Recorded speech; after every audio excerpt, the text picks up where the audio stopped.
Hi friends, இன்றைக்கி நம்ம Nisha cooking சேனலில் நாம் ஈரல் வச்சு ஒரு சூப்பரான குஃப்தா கிரேவி செஞ்சுருக்கோம். அதாவது கோலா உருண்டை கிரேவி.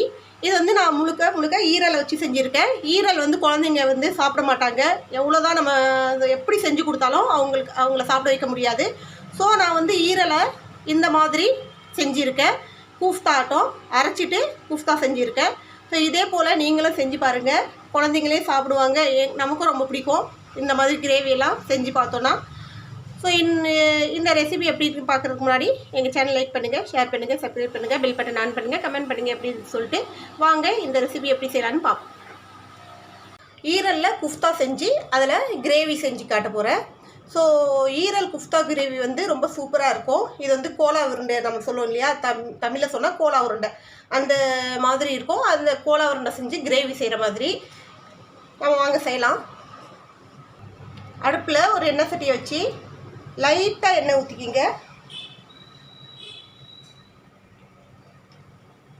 ஒரு அரை ஸ்பூன் அளவுக்கு இருந்தால் போதும், எண்ணெய் அதிகமாக தேவையில்லை இதுக்கு.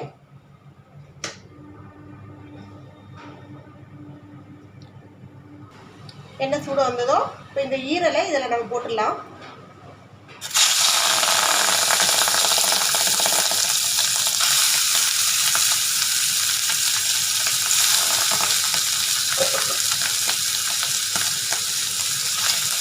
ஈரலை போட்டு ஈரலை நல்லா வதக்கிக்கலாம். ஈரலில் உள்ள தண்ணியெல்லாம் நமக்கு ட்ரை ஆகணும்.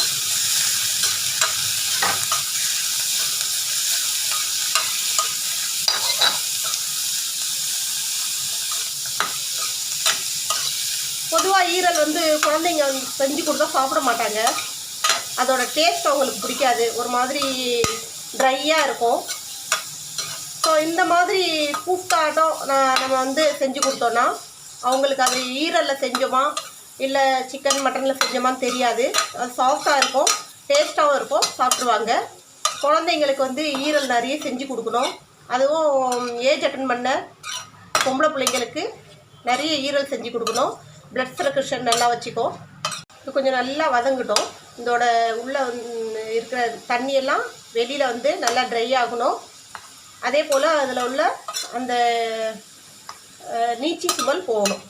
அது வரைக்கும் நம்ம வந்து கொஞ்சம் லைட்டாக வதக்கி விடணும். ஃபஸ்ட்டு இதை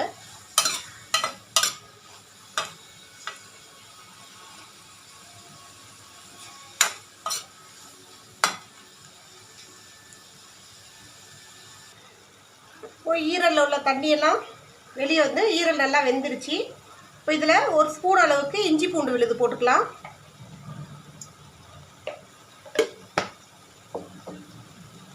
அதோட ஒரு துண்டு தேங்காய், ஒரு வெங்காயம், அரை ஸ்பூன் பெருஞ்சீரகம், ஒரு ரெண்டுலேருந்து 3 ஏலக்காய், அதே போல் கிராம்பு, ஒரு துண்டு பட்டை, ஒரு அரை ஸ்பூன் அளவுக்கு மிளகு, 4 பச்சை மிளகா. உங்களுக்கு காரம் எந்த அளவு தேவையோ அந்த அளவு போட்டுக்குங்க. ஸோ இது எல்லாத்தையும் நம்ம இதை போட்டுக்கலாம்.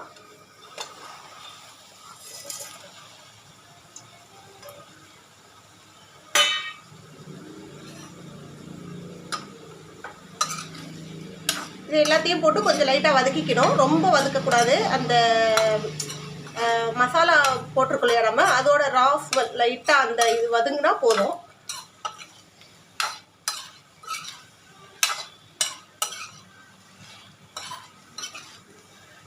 தேங்காய்க்கு பதிலாக நீங்கள் முந்திரி போடுறதெல்லாம் போடலாம். பட் முந்திரியை விட தேங்காய் போட்டால் நல்லா டேஸ்ட்டாக இருக்கும்.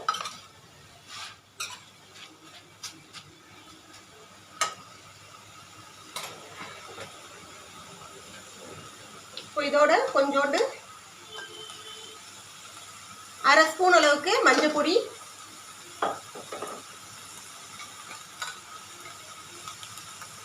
கால் ஸ்பூன் அளவுக்கு மிளகா பொடி,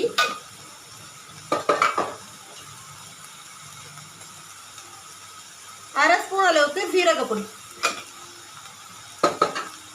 இப்போ இந்த குஃப்தாக்கு தேவையான உப்பு போட்டுக்குங்க.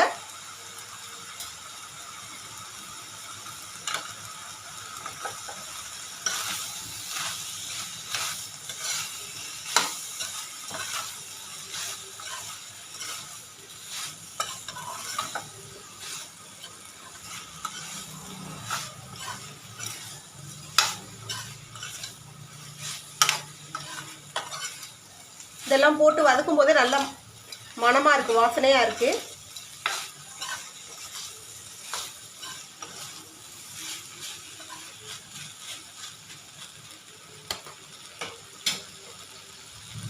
இப்போ இதோட நம்ம வந்து பொட்டுக்கடலை ஒரு 100 கிராம் அளவு பொட்டுக்கடலை போட்டுக்குங்க. எந்த அளவுக்கு உங்களுக்கு குஃப்தா வேணுமோ அந்த அளவுக்கு நீங்கள் பொட்டுக்கடலையும் சரி அந்த ஈரலும் சரி நீங்கள் எடுத்துக்கலாம்.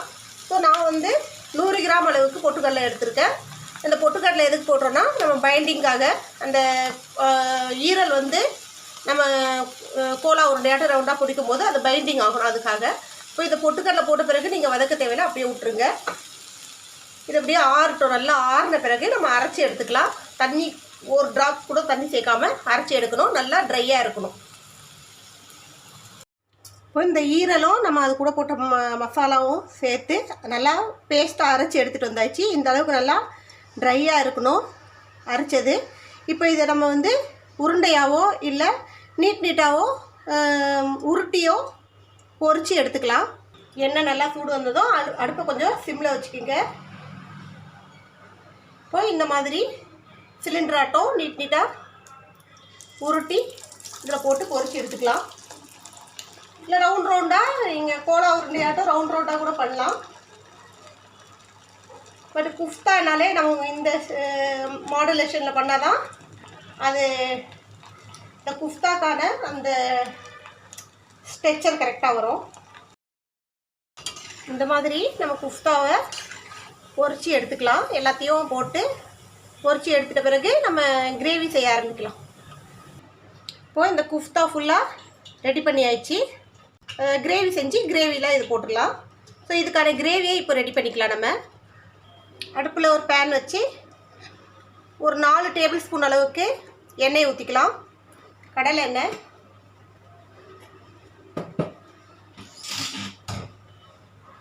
எண்ணெய் நல்லா சூடு வரட்டும். 2 டேபிள் ஸ்பூன் அளவுக்கு நெய் ஊற்றிக்கலாம்.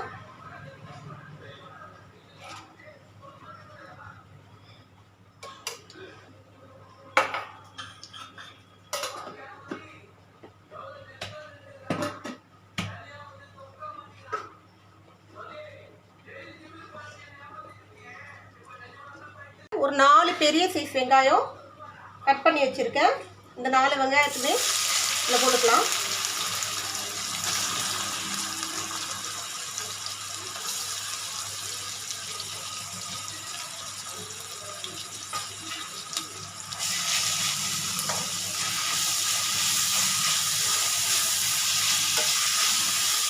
வெங்காயம் நல்லா வதங்கி நல்லா சுருண்டு வரட்டும்.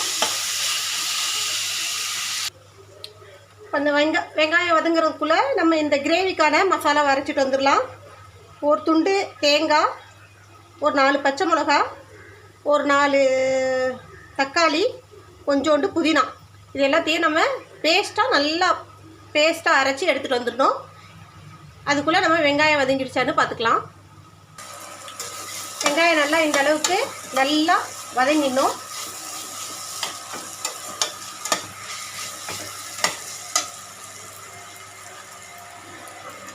இப்போ இதில் நம்ம ஒரு ஸ்பூன் அளவுக்கு இஞ்சி பூண்டு போட்டுக்கலாம்.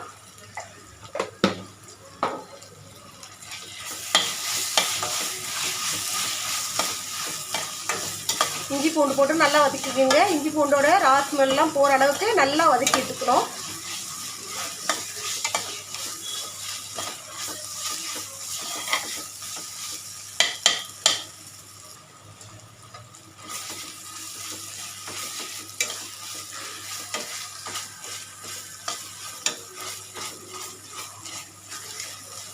இப்போ இதில் ஒரு ஸ்பூன் அளவுக்கு கரம் மசாலா போட்டுக்கலாம்.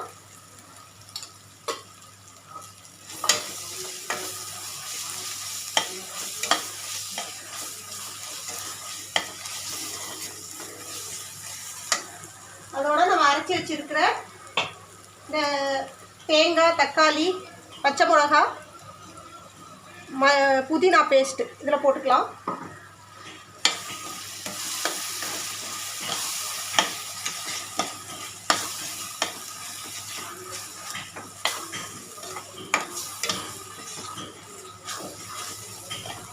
அடுப்பை சிம்மில் வச்சுட்டு இப்போ நம்ம ஒவ்வொரு மசாலாவை இதில் ஆட் பண்ணிகிட்டே வரலாம்.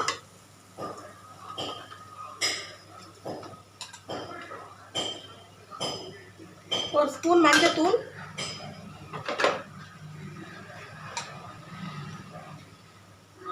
ஒரு ஸ்பூன் அளவுக்கு மிளகா பொடி,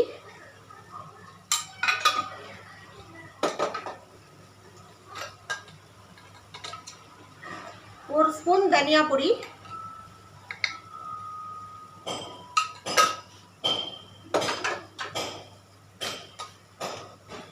அரை ஸ்பூன் ஜீரக பொடி,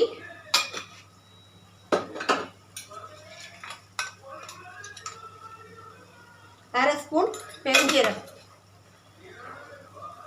எல்லாத்தையும் போட்டு நல்லா மிக்ஸ் பண்ணிக்கோங்க.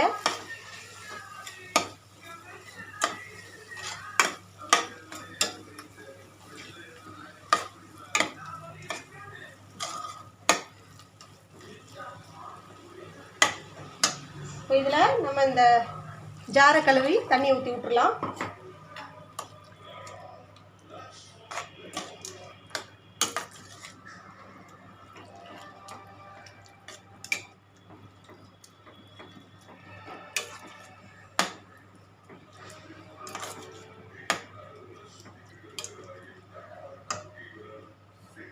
இப்போ இதுக்கு தேவையான அளவு தண்ணியை ஊற்றி இது நல்லா கொதிக்க விடலாம்.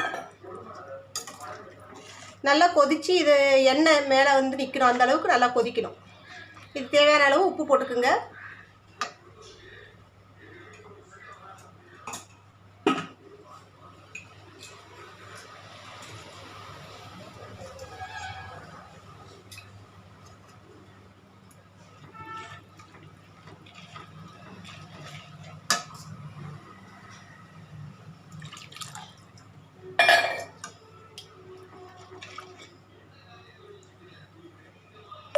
கிரேவி நல்லா கொதிச்சு இந்த மாதிரி எண்ணெய் நல்லா மேலே நிற்கிது பாருங்கள். இந்த ஸ்டேஜில் அந்த குஃப்தா எடுத்து இதில் போட்டுடலாம்.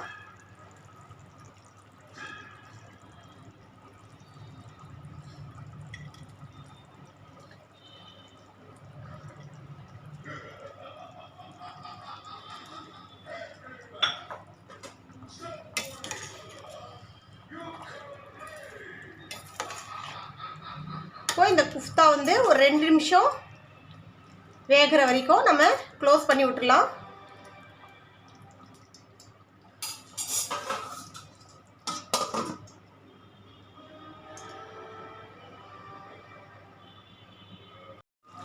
நம்ம குஃப்தா கிரேவி நல்லா ரெடி ஆயிடுச்சு.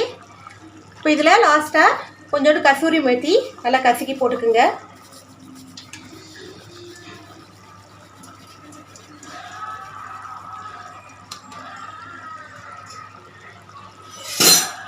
அவ்வளோதான், நம்ம ஈரல் குஃப்தா கிரேவி நல்லா சூப்பராக ரெடி ஆகிடுச்சு. இதே போல் நீங்களும் உங்கள் வீட்டில் செஞ்சு பாருங்கள். எப்படி இருந்து சொல்லிட்டு எனக்கு கமெண்ட்டில் சொல்லுங்கள். ஸோ இன்னொரு ரெசிபியோடு உங்களை சந்திக்கும் வரை உங்களோட விடைபெறுவது உங்கள் நிஷா. பாய்.